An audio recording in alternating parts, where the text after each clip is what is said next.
Marco from Reading, Pennsylvania writes in to ask this question. Pastor John, what do you make of the saying, God loves the sinner but hates the sin? The problem with the statement, God loves the sinner but hates the sin, is that it's misleading. It's not a false statement. And what's misleading about it is the word but. But hates the sin, because but should be and. God loves the sinner and hates the sin, because but implies he doesn't hate the sinner. That's not true. God does hate sinners.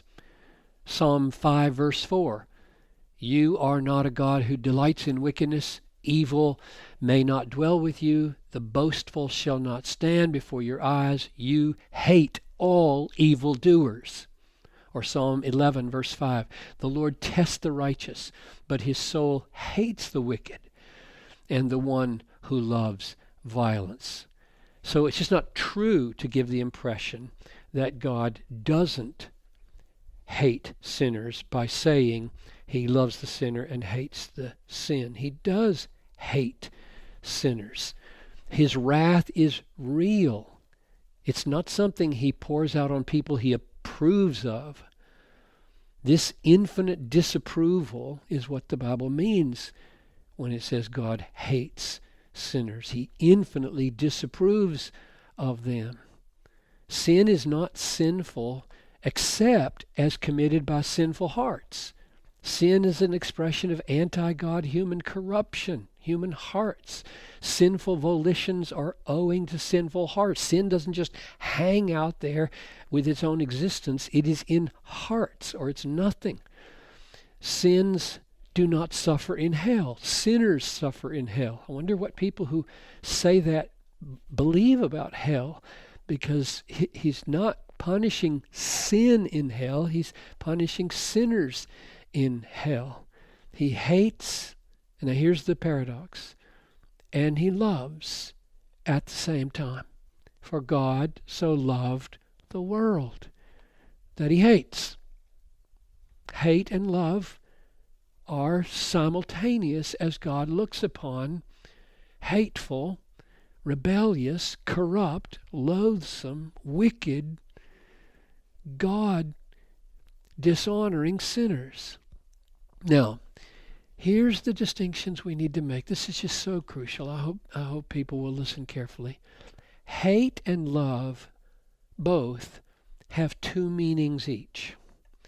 Hate can be intense loathing of a quality, or hate can be, beyond that, the intense intentionality to destroy.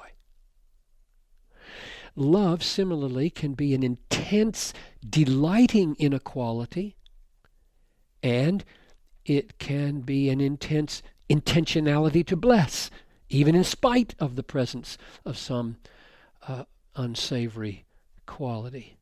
So, in any given text in the Bible, we have to ask, is the hatred being spoken of here only an intense loathing of a quality of a person, or is it also the intent to destroy?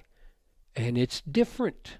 If you went over to Malachi 1, you'd find the latter, and I think some of those texts in the Psalms refer to the former. Same with God's love. God's love moves him to save millions of people who in and of themselves are loathsome to him. Now here's why this matters. If we don't understand that God finds us hateful and loathsome in our ugly sin, we won't be as stunned by what love is for us. God saves millions of people who in and of themselves are loathsome to him until he saves them and makes them the apple of his eye, which makes salvation stunningly more, if you get that.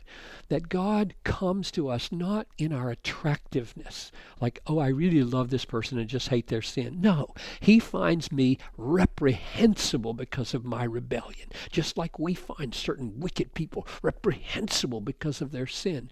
And he's coming to us and he's dying for us in order that he might make us into the apple of his eye.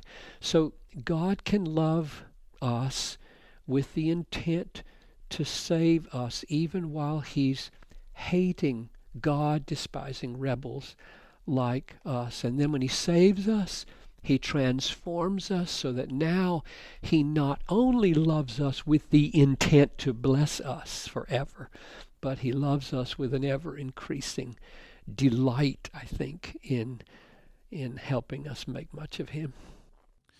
Thank you, Pastor John, and thank you.